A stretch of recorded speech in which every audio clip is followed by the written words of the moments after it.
ivadika pejy mba vao afatanteraka kosa indray isika manomboka eto mba ho fahaboroboroboana ny fandraisana ndraikitry ny vehivavy eo amin'ny siatra ny fandraharana dia nisy ny atrikasa women in business izay natao tetsy akorondrano ny vondronan'ireo mpandraharaha vehivavy natao ifampiresahana sy izarana traikefa. Mbola vitsy dia vitsy ny tahan'ireo vehivavy mpandraharaha eto Madagasikara. Izany indrindra no antony nampivondronana ireo vehivavy mpandraharaha malagasy niarahana tamin'ireo mpisehatra maro izay nifampizaratra keva sy torohevitra maro ahafahana mandrindra izany fandraharahana izany. Ity atrikasa ity dia nomena ny anarana hoe Women in Business izay andiany voalohany ary nikarakarain'ny fivondronan'ny mpandraharaha malagasy na ny GFEM, Groupement des Femmes Entrepreneurs de Madagascar.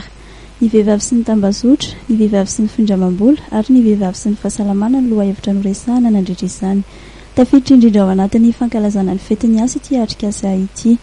Nampahafantarina androany ihany koa ny maha-commissaire régional de l'Afrique australe FCEM any Fanjarazakapona izay sady filohan'ny GFEM. Mbola olana ho an'ny mpandraharaha malagasy tokoa ny fitadiavana famatsiam-bola sy ny tsy fahampiany lalam-barotra.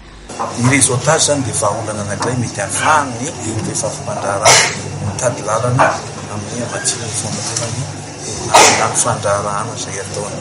Ny manaraka dia efa araka ny malazako teo isan'ny olana hatrehan'ny fanjakana ny famahana tsy fahampiany famatsiana amin'ny famonoana marché raha tsy ilaza fa-tsy ny lalàna izay voka amin'izao fotoana izao tsy karakara voalazako teo dia ny FNDI na ny Fonds national pour le développement industriel zany dia milaza mitady ny fomba rehetra hitadiavana vola ahafahana mamatsy ny famonoana amin'ny marché ka amin'ny alalan'izany vola zany dia atao izay ahavonana ny vola aezahana izay mba tsy habeny taux d'intérêt valaina amin'izany ary amin'ny fotoana lavalava no andraisana azy satria resaka famononana orinasa no atao fa tsy resaka varotra.